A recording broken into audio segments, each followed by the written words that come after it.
আগরতলা রবীন্দ্র শতবার্ষিকী ভবনে আয়োজিত এই অনুষ্ঠানে উপস্থিত ছিলেন খাদ্য দপ্তরের মন্ত্রী সুশান্ত চৌধুরী, আগরতলা পুর নিগমের মেয়র দীপক মজুমদার সহ অন্যান্যরা।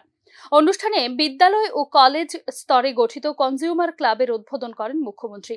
সব ধরনের প্রতিকূলতাকে পাশ কাটিয়ে রাজ্য সরকার স্বচ্ছতার সঙ্গে মানুষের জন্য কাজ করছে বলে জানান মুখ্যমন্ত্রী।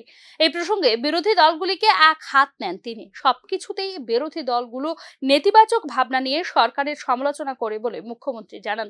তবে সরকার মানুষের জন্য তার নিরলস কর্মকাণ্ড অব্যাহত রাখবে বলে বক্তব্যে জানান মুখ্যমন্ত্রী মানিক সাহা। এর জন্য সবসময় বলি,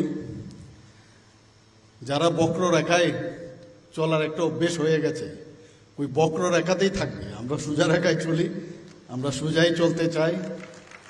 ভোক্তা অধিকার ও সংরক্ষণ নিয়ে আরো সচেতনতার উপর জোর দেন মুখ্যমন্ত্রী। সচেতনতার অভাবের ফলেই ভোক্তারা বিভিন্ন সময় প্রতারণার শিকার হন বলে উল্লেখ করেন তিনি।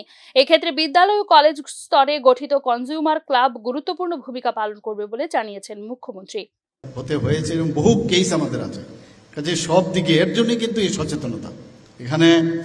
এই কারণেই খাদ্য দপ্তর যে নতুন পিভিসি রেশন কার্ড তৈরি করেছে সেই কার্ডের প্রশংসা করেন মুখ্যমন্ত্রী। গণবন্টন ব্যবস্থার আরো উন্নতির জন্য রাজ্য সরকার অধিক সক্রিয় ভূমিকা নিয়ে কাজ করছে বলে মুখ্যমন্ত্রী জানান। সংশ্লিষ্ট অনুষ্ঠানে অন্যান্যদের মধ্যে বক্তব্য রাখেন খাদ্যমন্ত্রী সুশান্ত চৌধুরী।